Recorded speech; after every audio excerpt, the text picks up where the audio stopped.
सौ बात की एक बात यह कि वंदे मातरम को लेकर 150 साल से लेकर जो बहस छिड़ी हुई है वो दिखाती है कि धर्म के नाम पर राजनीति भले ही सब कुछ खत्म कर दे, लेकिन यह राजनीति नहीं खत्म होती। इस गीत की पूरी कहानी समझनी सबके लिए जरूरी है और फिर खुद तय कीजिए कि हिंदू मुसलमान हिंदू मुसलमान हिंदू मुसलमान यह धर्म का मसला है या यह राजनीति का मसला है।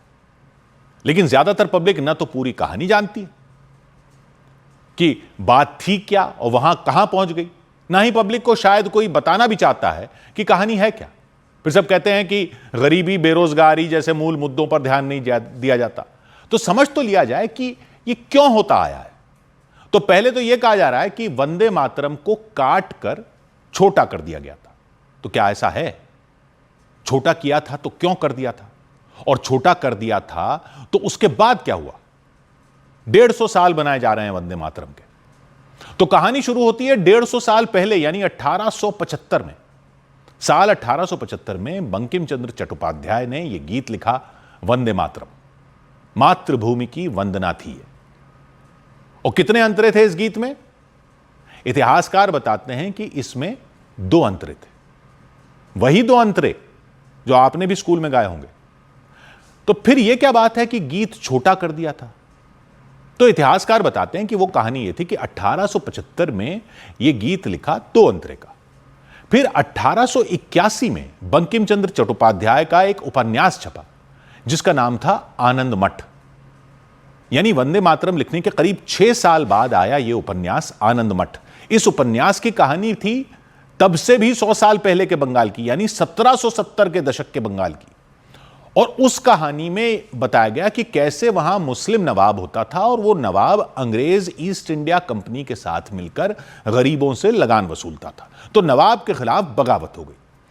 अब आप सोच रहे हो कि हिंदू मुस्लिम एंगल शायद यहां से आया होगा, लेकिन वो भी पूरा सच नहीं है, क्योंकि आनंद मठ में बताया गया कि नवाब के खिलाफ बगावत किसने की? हिंदू सन्यासियों और मुस्लिम फकीरों ने। उपन्यास में सन्यासी और फकीर मिलकर नवाब के खिलाफ बगावत कर देते हैं। इस उपन्यास में वंदे मातरम गीत को शामिल किया गया और इसमें पहले के 2 अंतरों के अलावा 4 अंतरे और जोड़ दिए गए, ये बताते हैं इतिहासकार। और उन अंतरों में मातृभूमि को देवी दुर्गा और लक्ष्मी बताया गया, यानी हिंदू धर्म की देवी की तरह मातृभूमि की स्तुति की गई।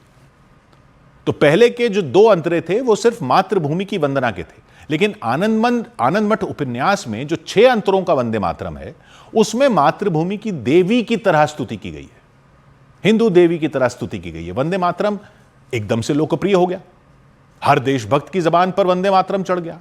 गुरुदेव रविंद्रनाथ ठाकुर ने बंकिम चंद्र के गीत को सुरों में बांधा और उसका संगीत दिया, और आज भी जो वंदे मातरम गाया जाता है वो उसी संगीत पर गाया जाता है जो रविंद्रनाथ ठाकुर ने दिया था।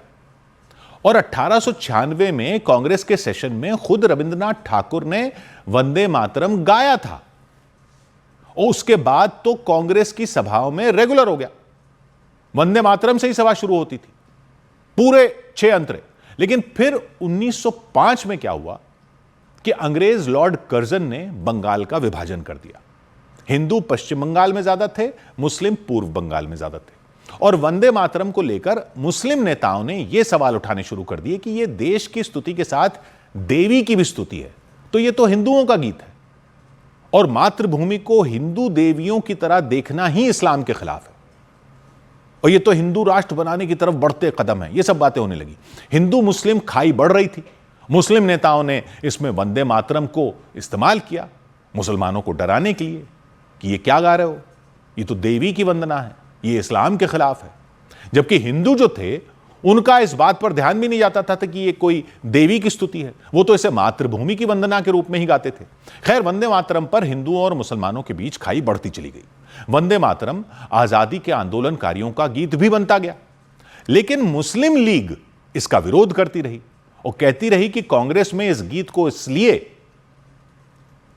गाया जाता है और बढ़ावा दिया जाता है क्योंकि कांग्रेस आगे चलकर भारत को अंग्रेजों से हिंदुओं के लिए आजाद करवाना चाहती है।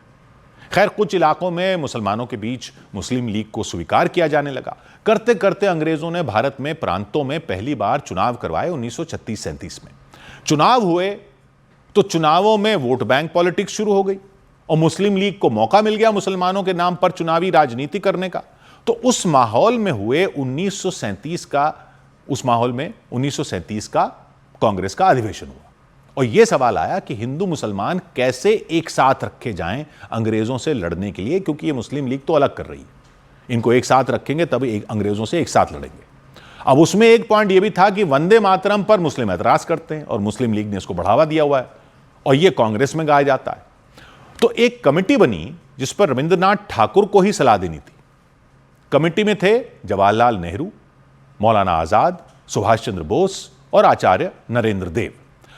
बोस ने रविंद्रनाथ ठाकुर से कहा कि अगर वंदे मातरम को त्याग दिया गया तो हिंदू तो नाराज हो जाएंगे बंगाल के। नेहरू ने रविंद्रनाथ ठाकुर से कहा कि अगर वंदे मातरम गाया जाता रहा तो मुसलमानों को साथ लेना मुश्किल हो जाएगा, क्योंकि मुस्लिम लीग उनको इस पर पहले से ही भड़का रही है। महात्मा गांधी ने क्या कहा? गांधी इस मुद्दे पर प्रैक्टिकल हो गए।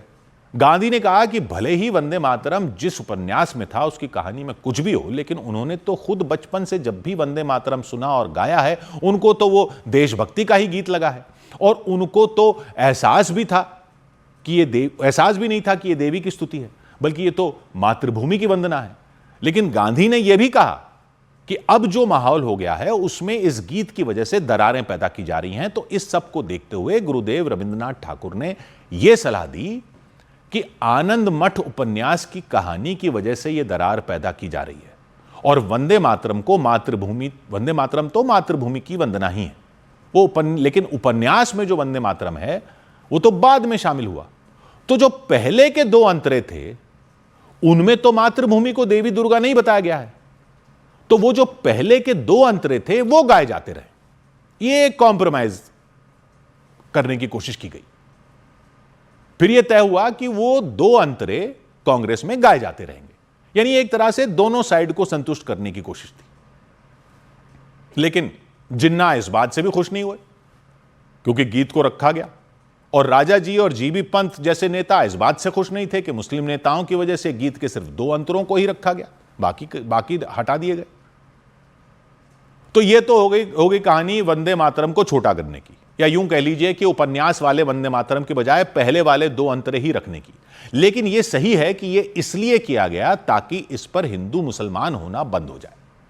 कोशिश यह थी, यानी मुसलमानों की देवी की स्तुति वाली आपत्ति की वजह से ही यह किया गया।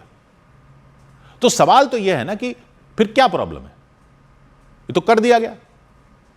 जब एक कदम आगे बढ़कर यह कर दिया गया कि दो ही अंतरे गाएंगे, तब भी जिनको गीत पर आपत्ति करनी है वो तो कर ही रहे हैं। उन्होंने तो तब भी नहीं देखा था कि एक कदम इधर से बढ़ाया गया है तो एक कदम उधर से भी बढ़ाया जाता। उन्होंने तो गुरुदेव रविंद्रनाथ ठाकुर की बात नहीं समझी, उन्होंने तो महात्मा गांधी की बात नहीं सुनी। जिनको जिन्ना की ही सुननी थी उन्होंने तो जिन्ना की ही सुनी। उनको पाकिस्तान बनवाना था, उनको तो कॉम्प्रोमाइज करना ही नहीं था। लेकिन वो तो बन गया ना पाकिस्तान, वो लोग तो चले गए पाकिस्तान। अब क्या प्रॉब्लम है? इसलिए यह आवाज बार बार उठती रहती है कि हाथ बढ़ाने की बात हो तो सब तरफ से हाथ बढ़ाए जाए ना। लेकिन अपने आप को मुस्लिम नेता कहने वाले क्या ये बता रहे हैं लोगों को? क्या ये मुस्लिम नेता जो खुद को कहते हैं, ये क्या ये लोगों को बता रहे हैं कि मुस्लिम समुदाय के लिए असहज ना हो इसलिए ही दो अंतरे गाए जाते हैं वंदे मातरम के? वो दो अंतरे भी गाने पर आपत्ति किए जा रहे हैं। यानी जिनको आपत्ति जतानी है वो तो जताएंगे ही। किस बात का कॉम्प्रोमाइज हुआ? उनकी राजनीति ही इस आपत्ति पर है। वो तो पहले दो अंतरों पर भी वही बात कह रहे हैं जो बाकी अंतरों पर कह रहे थे। वो तो पहले दो अंतरे क्या, कई तो ऐसे हैं जो कहते हैं कि वंदे मातरम बोलना भी उनकी आस्था के खिलाफ है। इसीलिए बाकी लोग कहते हैं कि फिर छोटा किया ही क्यों था, फिर पूरा ही गा लो।